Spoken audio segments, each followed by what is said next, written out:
So ரொம்ப பிடிச்சிருக்கு. ஒவ்வொரு மிடில் கிளாஸ் ஃபேமிலியும் இந்த மூவியை பார்க்கும்பொழுது வேஸ்ட் நான் படம் நல்லா இருந்துச்சு சார், பார்க்கலாம்.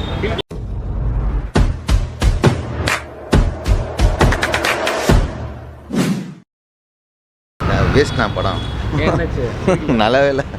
படம் நல்லா இருந்துச்சு, சூப்பராக இருந்துச்சு. படம் ஸ்டோரி எப்படி சார்? சூப்பராக இருந்துச்சு, சூப்பராக இருந்துச்சு. நல்லா இருக்கு, நல்லா இருக்கு. ஏதாவது ஸ்லோவாக இருந்துச்சா எப்படி இருக்கு? நல்லா மீடியமாக தான் இருக்குது. எப்படி வரும்? ஸ்லோவாக இருந்துச்சு. பரவாயில்ல, நல்லா இருந்துச்சு.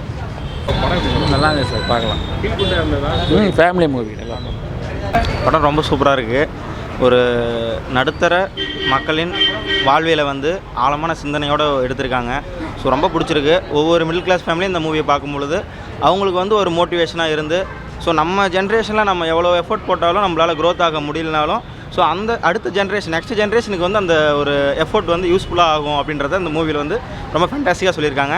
ஸோ நல்ல மூவி, எல்லாருமே வந்து பாருங்கள், கண்டிப்பாக வந்து பார்க்கணும். அவரோட ஆக்டிங்லாம் எப்படி? ஃபேண்டாஸ்டிக் வெரி இல்லை. அவருடைய மூவி வந்து நமக்கு அப்போலேருந்தே தெரியும். ஒரு எமோஷனல் அப்படின்னா அவங்க எவ்வளோ அவருடைய ஸ்க்ரீனில் வந்து அவருடைய எமோஷனல் நம்மளோட ஆடியன்ஸோட கனெக்ட் ஆகும் அப்படின்றத நம்ம ஒவ்வொரு மூவியில் நம்ம பார்த்துட்டு தான் இருக்கோம். ஸோ ரொம்ப சூப்பராக இருந்துச்சு. எங்கேயாவது லேக் ஏதாவது? ரெண்டே நோ லேக், சூப்பராக கண்டினியூட்டி. ஸ்லோவாக போகிற இடத்துல கூட நமக்கு வந்து லைஃபோடைய நமக்கு ஒரு சீரியஸ்னஸை வந்து நமக்கு காமிக்கிறாங்க ஒரு டைலாக் மூலிமா. ஸோ ரொம்ப நல்லாயிருக்கு. சூப்பராக இருக்குது. எனக்கு நம்ம அந்த அதுதான் சொல்கிறேன், அந்த இந்த ஜென்ரேஷன் நமக்கு ரொம்ப நமக்கு வந்து ஒரு சோகமாக இருக்குது, நெருக்கடியாக இருக்குது அப்படின்னா நமக்கு அடுத்த ஜென்ரேஷன் வந்து நல்ல ஒரு லெவலுக்கு போகுது அப்படின்றத நமக்கு இந்த ஜென்ரேஷன் நமக்கு காட்டுது அப்படின்றத கிளைமேக்ஸில் சொல்லி சூப்பராக முடிச்சிருக்காங்க.